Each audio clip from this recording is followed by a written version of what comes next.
Cinta. Kata sederhana tapi punya makna yang luar biasa. Tapi di balik kata cinta, ada dua jalan yang sering kita temui. Apakah kita benar-benar sedang fight for love, memperjuangkan cinta dengan sehat? Atau sebenarnya kita hanya sedang jadi bucin, budak cinta yang kehilangan arah? Pertanyaannya, bagaimana cara membedakan keduanya? Banyak orang bilang, kalau kita rela berkorban demi pasangan, itu tandanya cinta. Kalau kita selalu ada buat dia, itu artinya setia. Tapi benar nggak sih? Apa bedanya berkorban dalam arti memperjuangkan cinta dengan bucin yang sekadar rela kehilangan diri sendiri? Bukankah keduanya sama-sama tentang pengorbanan? Di bab 2, buku Bukan Saatnya Jadi Bucin, ada 5 hal penting yang bisa membedakan apakah kita bucin atau benar-benar memperjuangkan cinta. 1.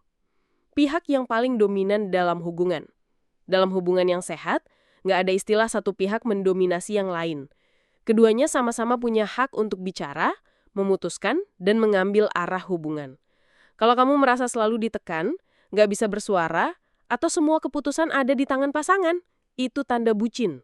Tapi kalau kalian bisa berdiskusi setara, saling mendengar dan saling menghargai, itu tanda kamu sedang fight for love. Kedua belah pihak pernah saling berkorban. Orang bucin biasanya hanya satu pihak yang terus-terusan mengalah dan berkorban.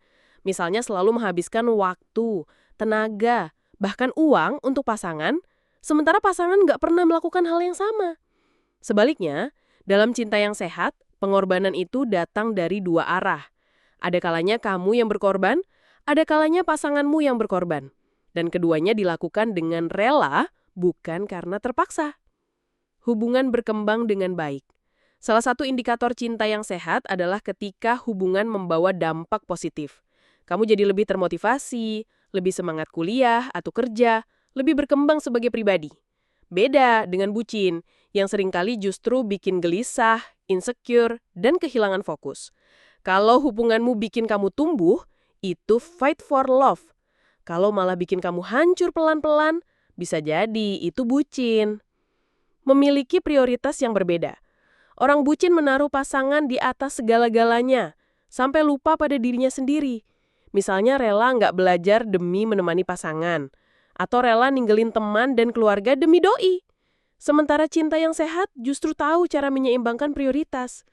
Kamu tetap punya tujuan pribadi, pasangan juga punya, dan kalian saling dukung untuk meraih tujuan masing-masing. Jadi, perbedaan bucin dengan fight for love bisa dilihat dari apakah hubungan setara atau hanya satu pihak yang dominan. Apakah pengorbanan datang dari dua pihak atau cuma kamu yang terus mengalah? Apakah hubungan bikin kamu tumbuh atau justru gelisah dan hancur? Apakah kamu masih punya prioritas pribadi atau semua hidupmu hanya soal pasangan?